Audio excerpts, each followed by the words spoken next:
The Kel Tec PR-5.7. In this video, I'm going to do a quick overview of the pistol and show you how it's loaded and discuss a few things about it. I'm not going to get into super details because this is a pretty basic gun and pretty basic explanation.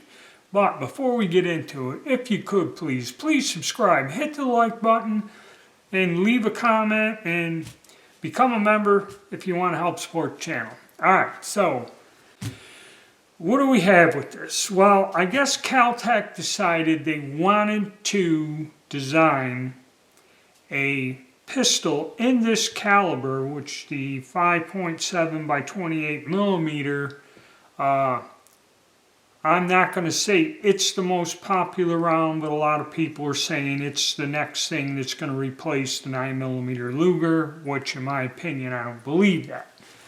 But the problem with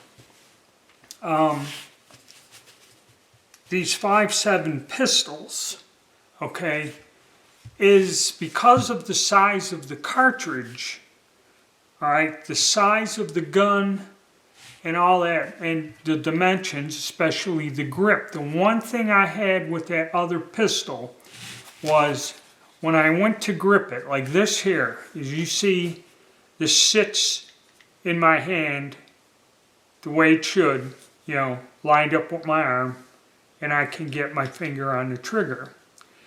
With one of these in this caliber with a box magazine, I find that the width here of the grip, okay, is so long I can't get my finger on the trigger that I have to shift the gun in my hand much like this to get my trigger finger up further to reach the trigger, like about in this position here on the other pistol. So that, to me, and there's no way to adjust that.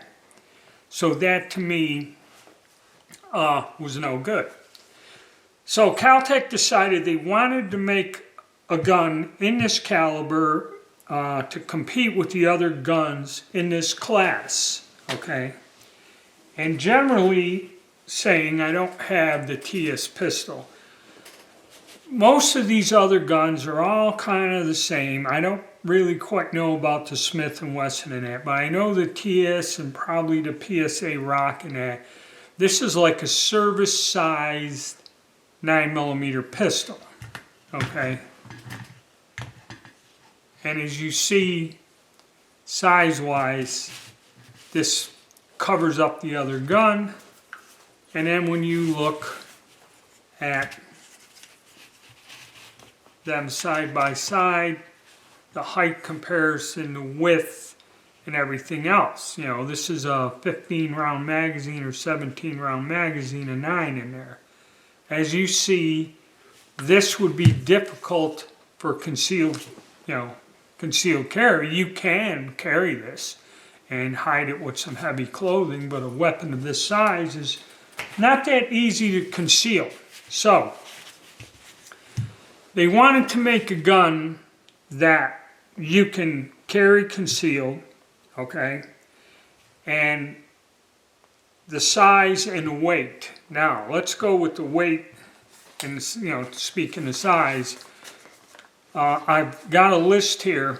A Smith & Wesson pistol is 26.7 ounces, has a retail of 650 units. A Ruger pistol has a weight of 24.5 ounces and a retail, depending on where you go, $460. The FN-57 is 1K and has a weight of 25.2. The TS, on a big box store, it's 398 units, has a weight of 25.7 ounces. And a PSA Rock, which is probably a good deal, with 340 units listed on their website as the price of 25 ounces. Now, the question is, what does this thing weigh? Let's see.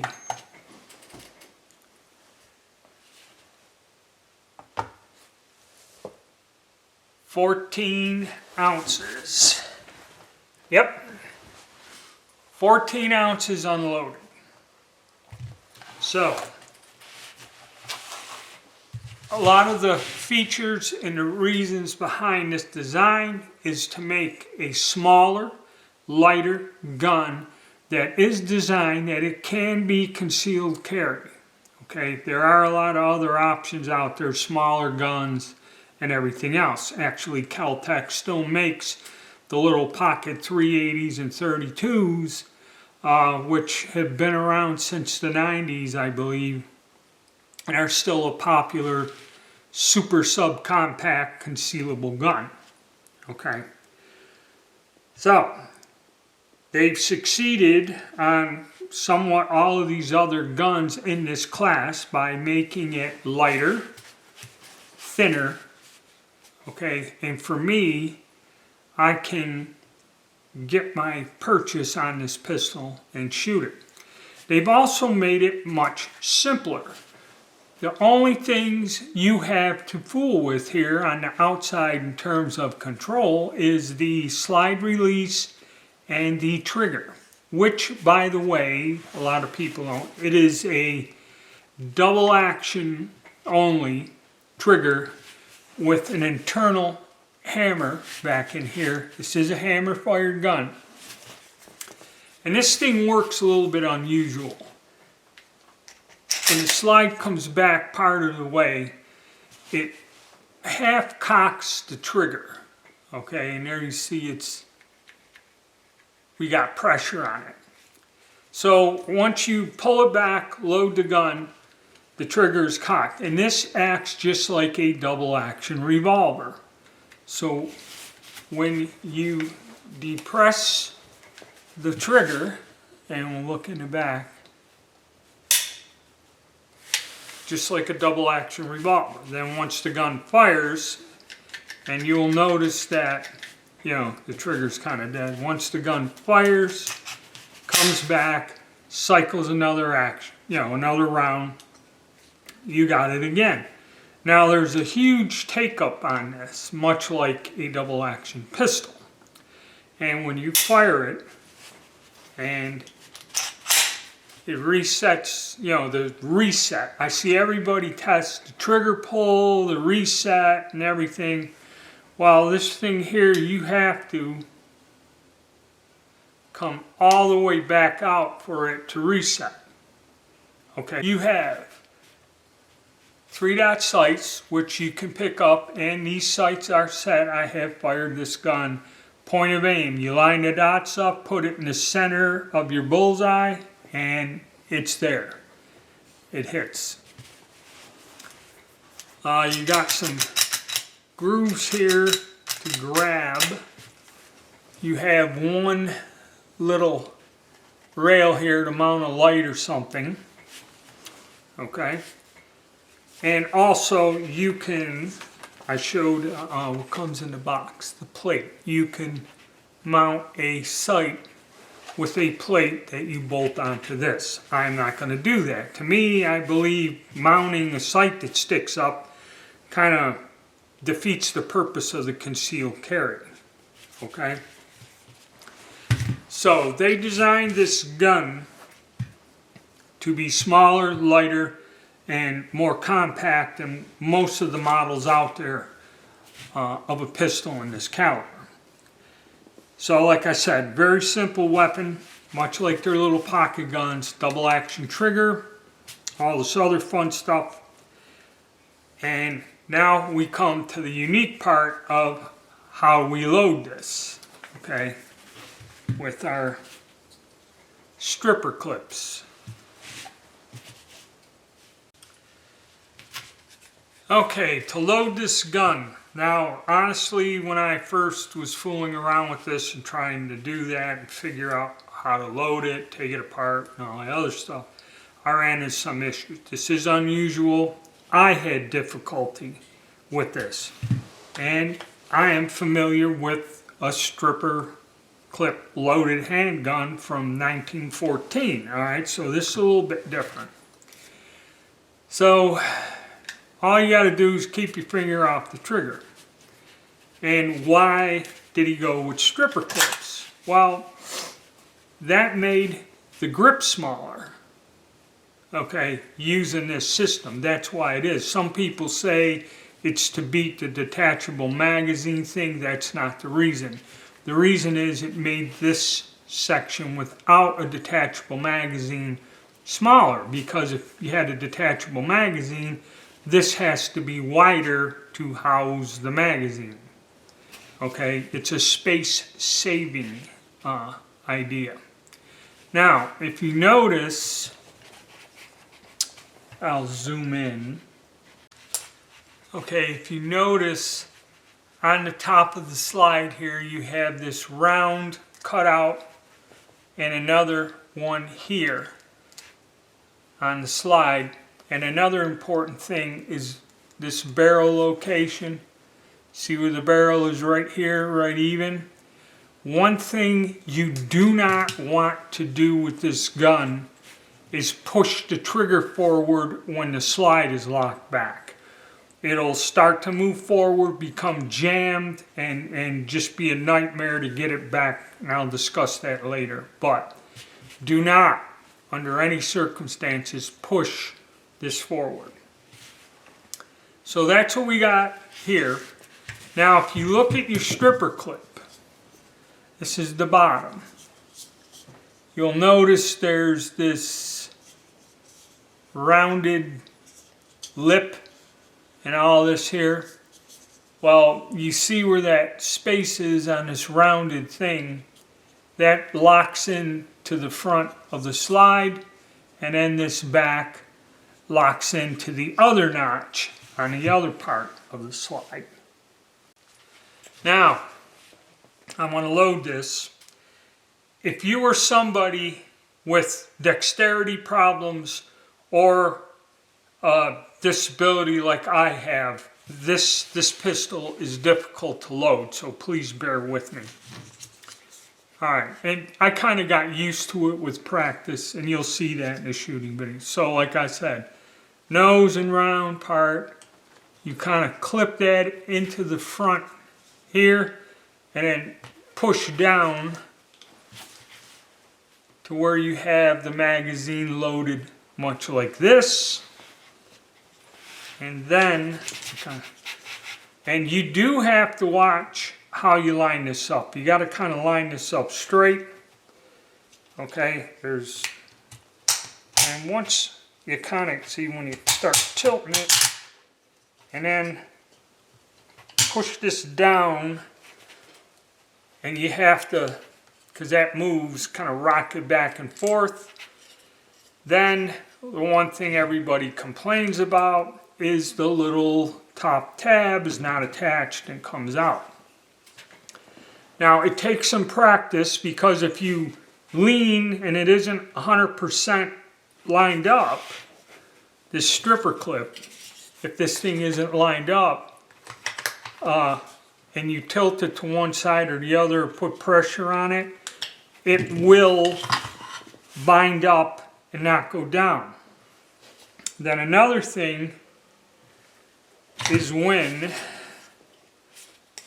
that's the bottom there, and see people complain these, the top part of the magazine is not attached or captive, much like this here. Okay, when you were pushing this down, if you don't have pressure on it, or when you get to the bottom, you know, make sure you lock the last cartridge in, because several times when I did it, the last cartridge will pop out or not go into the magazine or get misaligned, and it may cause a jam. So this is something that takes a little getting used to, and you have to practice. And another thing, you can also load the cartridges one at a time. I do it on the shooting video. A lot of people complain about the plastic clips. being fragile, they may break and everything, and you know, there's a lot of criticism, but once you get used to it, it does become easier to use. I can load this easy, you know, with a little bit more ease than when I first started. It was very awkward, very difficult. Now, another drawback. Now the gun is loaded, double action trigger, and I got 10 rounds in there. So, if I want to unload the gun, I must, see, now I got hung up here on this.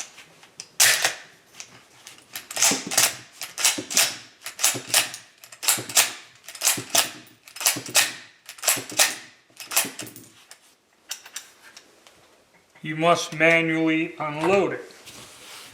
Now, I have a 1914 Steyr Hahn pistol, okay, which also uses stripper clips. Now, with the Steyr, you would pull back on the slide, okay, and if you want to use the stripper clip, there's a little lever here. You kind of throw that up and lock it in place, okay? Then the Steyr has a pretty solid thing that you just put the stripper clip into, much like on a Mauser rifle. And as you see, there's no play, no wiggling, no nothing. And you just push the cartridges in. You may also put them in one at a time.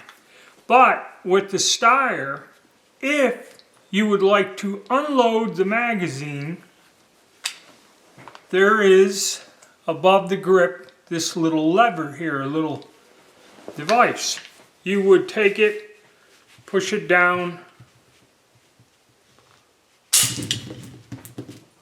and all the cartridges eject from the handgun, okay? Much better design. This gun doesn't have that, so it's kind of a downside. Who knows, maybe they'll redesign it later.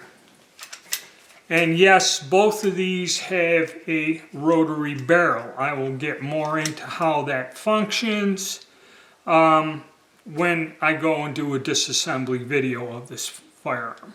I'll talk about the internal components and how it operates, but we're empty. Make sure we're empty. And there you go. Pretty basic, pretty simple. It is a bit awkward to load it. The trigger also, if you do not like double action fire on a revolver where you have to have a, you know, the distance for the reset has to more or less go all the way. This is one of these pistols. You pull the trigger, you got to move your finger all the way out or you will not get a functioning trigger. Okay, unless you let it go all the way. So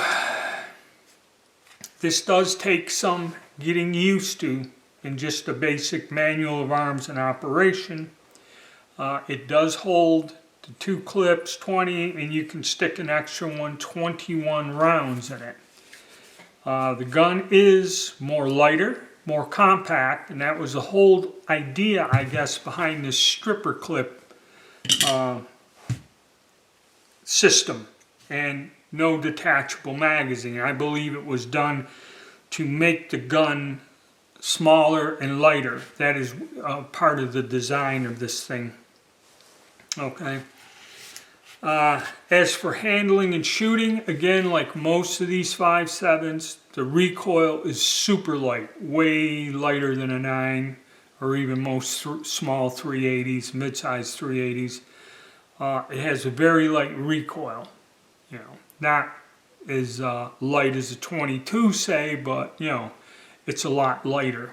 Anyone that has shot one knows what I'm talking about. And that's kind of it for the overview. All right. I will make a disassembly video, show you how this thing works with the barrel and lugs and that. And then we'll do the shooting video, and I'll kind of give you my conclusion and advice on whether this is something you should look into or not. It's going to be one of these deals. It depends on the individual, okay? If you're curious and want to have some adventure and do something with an unusual designed gun and don't mind the price of the ammunition, yeah, okay, it might be for you. But if you don't like something unusual, you know, don't want to put forth the effort to get used to the trigger and that and all this other stuff, this may not be the gun for you. So now we'll go on to our next video on disassembly.